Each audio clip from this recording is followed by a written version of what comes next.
কর্মই সব থেকে বড় ধর্ম। ভগবান শ্রীকৃষ্ণ গীতায় অর্জুনকে উপদেশ দিয়ে বলেন, মানুষ কর্ম করার জন্যই জন্ম নিয়েছে এবং কর্ম না করে কেউ থাকতে পারে না। মানুষের ফলাফলে চিন্তা না করে নিজের কর্তব্য পালন করা উচিত। 6. ক্রোধ বা রাগ হলো মানুষকে নরকের দিকে নিয়ে যাওয়ার প্রবেশদ্বার। রাগ করলে মানুষের মন অশান্ত হয়ে যায়। আবেগের বশবর্তী হয়ে মানুষ অনেক সময় নিজেরই ক্ষতি করে বসে। 7. ভগবান শ্রীকৃষ্ণ বলেন, মানুষের রাগ করা থেকে বিরত থাকা উচিত। যতই রাগ আসুক নিজেকে শান্ত রাখার চেষ্টা করুন। 8. এই সংসারে আজ যা তোমার কাছে আছে কাল তা অন্য কারো ছিল, পরশু তা অন্য কারো হবে। তুমি এখানে খালি হাতে এসেছিলে এবং খালি হাতেই যাবে। 9. মনের উপর নিয়ন্ত্রণ রাখা জরুরি। মানুষের মন বাতাসের মতো চঞ্চল। এই মনই মানুষকে কাম বাসনার দিকে বিভ্রান্ত করে। জীবনকে সফল করতে হলে মনের উপর নিয়ন্ত্রণ রাখা খুব জরুরি। 10.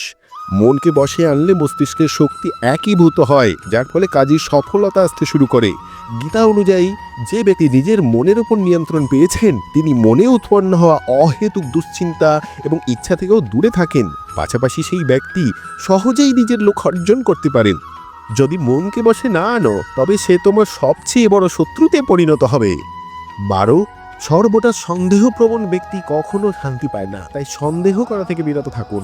অতিরিক্ত সন্দেহে মনে শান্তি নষ্ট হয় এবং মানুষ বিভ্রান্ত হয়ে নিজের সম্পর্কগুলো নষ্ট করে ফেলে। 13. শরীরের সৌন্দর্য মনকে আকর্ষণ করে, কিন্তু স্বভাবের সৌন্দর্য হৃদয়কে আকর্ষণ করে। তাই মানুষের স্বভাব সর্বদা নির্মল হওয়া উচিত। 14. কে কি করছে, কিভাবে করছে এবং কেন করছে, এসব থেকে আপনি যত দূরে থাকবেন ততই সুখে থাকবেন। 15. জীবনে আমরা কতটা সঠিক এবং কতটা ভুল তা শুধুমাত্র দুজন জানেন, এক পরমাত্মা এবং অন্যজন আমাদের অন্তরাত্মা। 16. ভগবান শ্রীকৃষ্ণ বলেন, যে মানুষের মধ্যে জ্ঞানের অভাব এবং ঈশ্বরের প্রতি শ্রদ্ধা নেই সেই মানুষ জীবনে কখনোই আনন্দ এবং সাফল্য লাভ করতে পারে না। 17. মোহ বিনাশের কারণ। মানুষের দুঃখের মূল কারণ হলো তার মোহ। সে যত বেশি মোহ করবে তত বেশি কষ্ট ভোগ করবে। 18. অনুশোচনা অতীত বদলাতে পারে না এবং দুশ্চিন্তা ভবিষ্যৎ সাজাতে পারে না, তাই বর্তমানের আনন্দ নেওয়াই জীবনের প্রকৃত সুখ। 19. শ্রীকৃষ্ণ বলেন, যে তোমার পাশে থাকে তুমি তার পাশে থাকো এবং যে তোমাকে ধোঁকা দেয় তুমি তাকে ত্যাগ করো। 20. যেখানে আপনার সম্মান নেই সেখানে কখনো যাওয়া উচিত নয়, অন্যথায় লোকের আপনাকে দুর্বল এবং বোকা মনে করবে। 21. যেখানে বৃষ্টি হয় না সেখানে ফসল নষ্ট হয়ে যায়, আর যেখানে সংস্কার নেই সেখানে বংশ বা প্রজন্ম নষ্ট হয়ে যায়। 22. যারা বলে আমার কাছে সময় নেই, আসলে তাদের বিশেষ সম্পর্কের তালিকায় আপনার নামই নেই। 23. কথা এত মধুর রাখো যে কখনো ফিরিয়ে নিতে হলে নিজের কাছেই তিক্ত না লাগে। 24.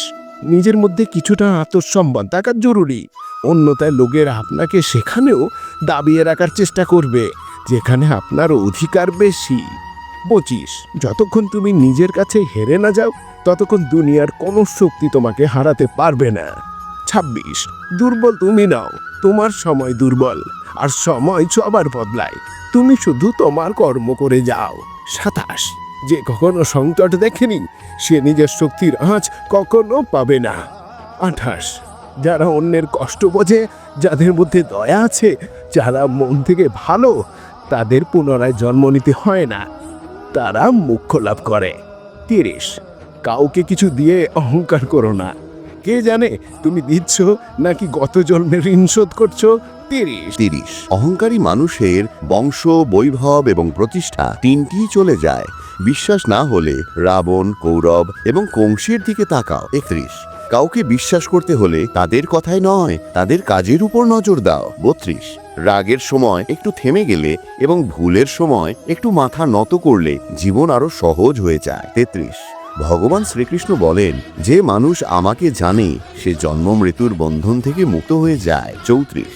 যে মানুষ ভগবদ্গীতা পড়ে তা জীবনে প্রয়োগ করে তার সমস্ত পাপ কর্মের প্রভাব শেষ হয়ে যায়। 35. ভাগ্যে যা আছে তা দৌড়ে আসবে, আর যা ভাগ্যে নেই তা এসেও চলে যাবে। 36.